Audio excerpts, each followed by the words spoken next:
The winter was one that would be remembered for years to come as the coldest, nastiest, most freeziest in memory. It was so frigid that one would have been well advised to avoid sneezing outside for fear of snotsicles.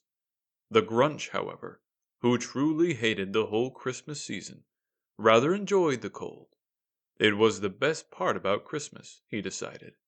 It kept people from leaving their homes, which prevented them from bothering him. The cold was his only friend, you might say.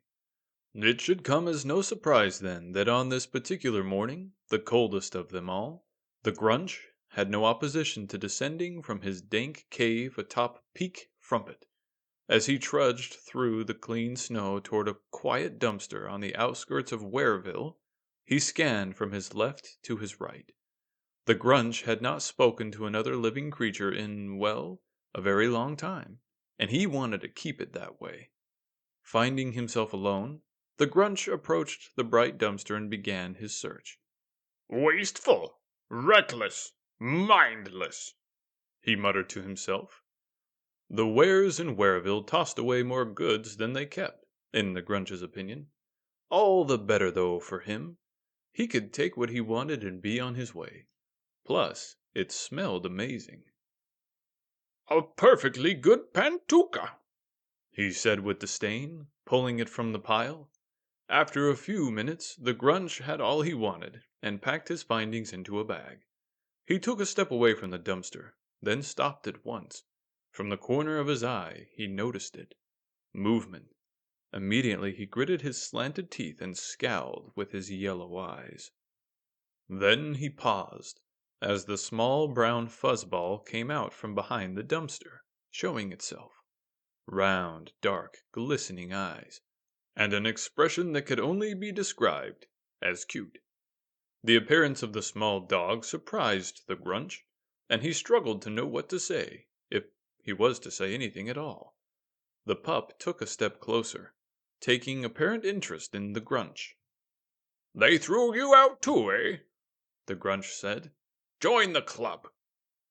Satisfied for the moment, the Grunch then stepped to the side and began his walk toward another street, with another dumpster. The pup followed. The Grunch, unaccustomed to receiving attention of any kind, was again puzzled. He stopped and turned. Why do you follow me, Fluffball? The pup said nothing. The Grunch clenched, but decided that ignoring the problem would make it go away. He found his next dumpster and went to work. A flim-fluffer, a mazwazzle, a panchoufler, all trash, all good. Then the Grunch found something that really caught his attention. A rare treat, indeed. A disgusting goose leg, cooked and discarded. This will make a fine supper. Pulling it from the dumpster, the Grunch accidentally dropped the leg, which fell softly into the snow next to the pup. Excited, the pup picked it up between his teeth. Hey, that's my goose. I saw it first. Expecting the tiny dog to flee with his treat, the Grunch readied himself for the chase. Surely a scrappy animal like this would be quick. But the pup didn't move. It just sat there, staring with his bulging eyes, tail wagging. Perplexed, the Grunch leaned in with his green fingers and slowly, cautiously, took back his goose leg. The pup gave no fight, not a peep, nothing. All right, then, The Grunch said. He watched the dog and noticed that it was shivering. The Grunch, famous for his kidneys, which were 2 sizes too small, gave little pity. You are just like those wares. You can't take a little cold, can you, Fluffball? He then shook his head, making up his mind. Off you go. But the dog didn't move. The Grunch tried again. I mean it. Vamos. Get a move on. The pup tilted his head, but did not move. Fine. Do what you like, but stay out of my way. Another street, another dumpster.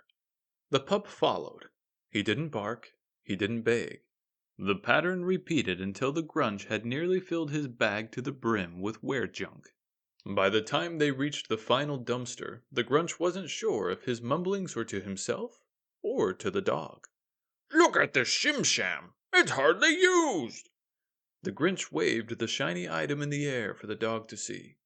I'll tell you, little animal. Don't let yourself become too much like these miserable wares. Then he paused and said, What is your name, anyway? The dog didn't respond. You don't talk much, do you? Again, nothing. Well, that's all right. I like that. Talking is overrated. The Grunch continued rummaging, pulling free a book. It had an artistic drawing on the cover of a muscular person, heroically rescuing another. The name of the book was a simple one-word title, Waximus. The Grunch sneered. Wah, what a stupid name. So pompous. Names should be short, single syllable. Easier to grunt them that way. He then tossed the book into the snow and lifted his head from the dumpster and glanced at the pup. Do you have a name? No response. Bah, doesn't matter anyway. Finally, bag filled, the Grunch was ready to mount his return trip to the peak. See you never, little mute creature, he said, without a wave or a smile. He began his walk, forgetting the dog and thinking instead on his new possessions. A few minutes into his trek, now outside the limits of town, he heard the soft crunch of snow behind him. Turning, he was annoyed to find the pup following behind. Now what is the meaning of this? Why do you follow me? The dog, of course, said nothing. I'm going back to my cave. You cannot come with me. I live alone. You should go back to your trash home. It's nice there, and it smells good, too. The dog stared. I mean it, little beast. Go home. The dog stayed put, only wagging his tail faster. The Grunch mumbled to himself, agitated. He pressed on his route, deciding that it would be no problem, for soon he would reach the rock ledge, and the creature's tiny legs would not allow him to climb. Yes, there he would ditch the little sponge. The two paced on, the Grunch's hairy feet marking the path for the little brown pup. As they made their ascent, the temperature turned frosty and numbing. The Grunch didn't mind at all, and he thought nothing of the pup. As he made his approach to the rocky ledge, he grinned a grunchy grin. Let's see you follow me now, Squirt. With all four limbs, the Grunch scaled the wall with ease, having done it many times before. The bag over his shoulder barely slowed him down. Once at the top, he looked over his shoulder, anticipating the sight of the dog in defeat and retreat. Thus he was surprised when he saw the little tyke halfway up the ledge, scrambling, enjoying the challenge. What the where is going on here? The Grunch remarked. He picked up the pace, now irritated. No other soul had visited his cave, and the thought had him flustered. He came to a set of switchbacks, covered in deep layers of snow. He pressed on, mowing through the path. His arms and legs pressed harder, forging forward. Out of breath, he turned to spot the dog, hoping to have lost him. But no, he was closing in. Leave me alone. Go away, you little parasite. Then, even louder, the Grunch yelled, I mean it. Get out of here. The dog stopped in place. At first, the Grunch thought he'd been victorious in his hollering. Maybe he'd finally frightened the dog. But then he felt the shaking, the rumbling, and next, the tumbling. He turned his half-frozen Grunch face toward the sound. An avalanche. Oh, Grunch, you're an idiot. Then the wall of snow plastered the Grunch over the head, burying him. Thick, heavy, white, and merciless, the snow soon hid the Grunch. A moment later, it was settled. The Grunch was as strong as any were, stronger in fact, but no amount of strength could pull him free from his wintry prison. He was unable to move, no chance at freeing himself, totally stuck. And he would have remained stuck too, if not for the little pup. A minute passed, with the Grunch all but conceding his snowy fate, when he felt a scratching, a pawing at the top of his green head. The pup dug and dug, fast and constant. Soon the Grunch's head was loosed, and he let out for a gulp of fresh air. Oh, sleigh bells and snowflakes! The Grunch exclaimed, blinking and coming to grips with reality. Working together with the pup, the Grunch was soon freed completely. Exhausted, he sat down on a snow pile and chuckled to himself. I thought I was a goner there. Maybe you aren't all that bad. The Grunch looked down at the pup and bit his tongue. The little guy was shivering and shaking, much worse than before. You okay, Fluffball?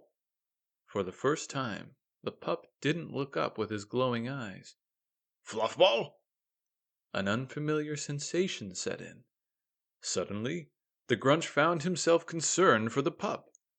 Leaving his bag of trash, the Grunch scooped up the shivering creature and shuffled up the mountain. He spoke no words of comfort. He didn't know any. He didn't think to hold him close.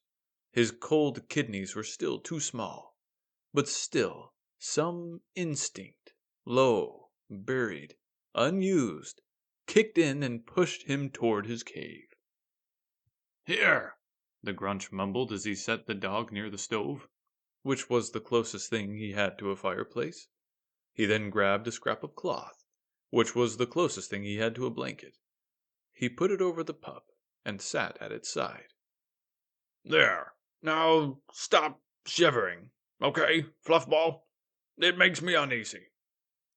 The dog moved slowly, still shaking, and glanced at the Grunch. His stare lingered, and the glisten returned to his eyes. I suppose, if you want, you could stay here for a few days, but just until you get your strength back. I'll probably kick you out after that. The dog continued his stare, but his tail wagged.